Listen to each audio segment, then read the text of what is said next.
Hi everybody, Rachel Miner here. I wanted to hop on today and talk to you about your gut garden. Now, we all have our guts and we all have bacteria in our gut, viruses and fungi, and they make up our microbiome. And it's kind of hard to understand sometimes like how it all works together, how a gut can affect so many things in our body.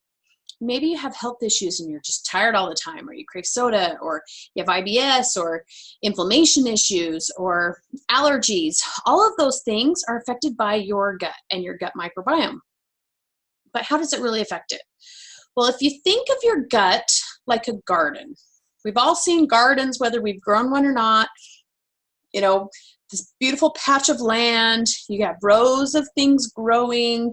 Usually in a garden, there's a variety, whether it's a flower garden, a vegetable garden, you have a variety of different plants. So in your mind, imagine this beautiful garden in this open field, and you've got all these different varieties of fruits and vegetables and flowers and trees, and you have this just garden everywhere, and it's, you know, beautiful, and it's been well taken care of. That is your gut garden. And your flora is all the different varieties of plants in your gut garden.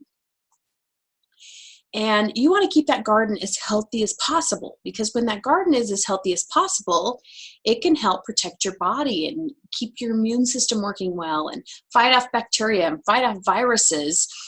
And in your gut garden, it's kind of like when the weeds start to grow.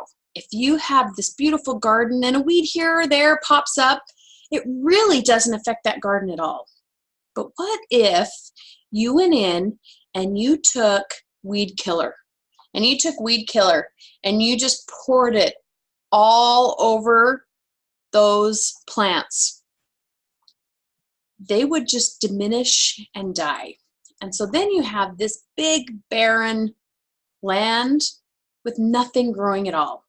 No weeds, no plants or anything. That is what happens to your gut garden when you take an antibiotic, because it goes in there and it kills bad bacteria, but it kills the good as well. Or maybe you have stress in your life, or you eat a poor diet, or you take other medications. Anything in there that affects that gut garden, it goes in there and it's like pouring the Roundup, pouring the weed killer all over your weeds. It goes in there and it just kills all those weeds. And sometimes medications are necessary. Sometimes you have to fight a bacteria or a virus or something in your body that's attacking your body, and you need to go in and you need to attack it. And that ruins our gut garden. But it is possible to replant and repopulate and get that gut garden back. So if you've got this barren land and you just leave it and you don't repopulate it, what do you think will grow in there? Yeah, it's the weeds. The weeds will start popping up. You know, every spring you have to go out there and you want to get your soil ready to plant your gut garden. Well, usually there's weeds that have popped up or old dead plants that are hanging around. You have to go in there and you have to clean up all those weeds.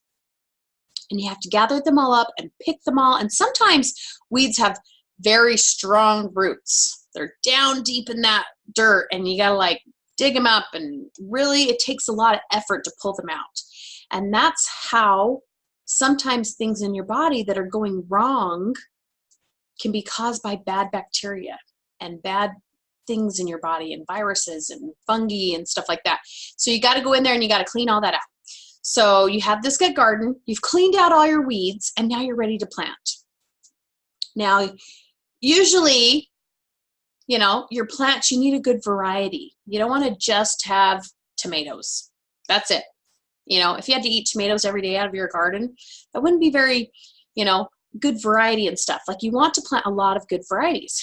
And the way to plant good stuff back into your garden is through like probiotics, through healthy diet, through managing stress. All of those things can affect your gut garden and nourish your body. So when you take supplements, you take probiotics, prebiotics, and you take vitamins and minerals, that's planting all of those good flora back in your body. So you've taken your gut garden, you've cleaned it all out, you've planted all these good seeds in it. Do you just stand back and watch it grow? Well, if you did that, the weeds would probably grow up with the plants. Like, you have to go in there daily. You have to go in there and start picking out the weeds while the plants start to get bigger and grow even more. And so you have to continually be cleaning out that bad bacteria. And that's what happens when you continually eat right. You decrease your stress. You continually have good probiotics. You do enzyme blends that'll break down the candida inside you. All of those things that will cause the weeds to be barren, you go in there and you pick out those weeds by nourishing. So you're detoxing and you're nourishing. You're detoxing and you're nourishing your body. And after a while, then you have those healthy plants that are starting to grow again, and you're repopulating your gut garden. And then you can add different strains of probiotics in there. You don't want to just have one strain of probiotic. You don't want to have that one plant. You want to add in a lot of variety, a lot of different strains, a lot of healthy stuff. And then your gut garden can flourish again. And when it flourishes, that's when your body is doing well and your symptoms decrease and your health improves. And you start feeling good. And so you wanted to get rid of these symptoms, but really what you experience is you experience happiness and joy and hope because you have the energy and the excitement to enjoy life again. So I hope you've enjoyed my little lesson on a gut garden today, and come back for more lessons in the future.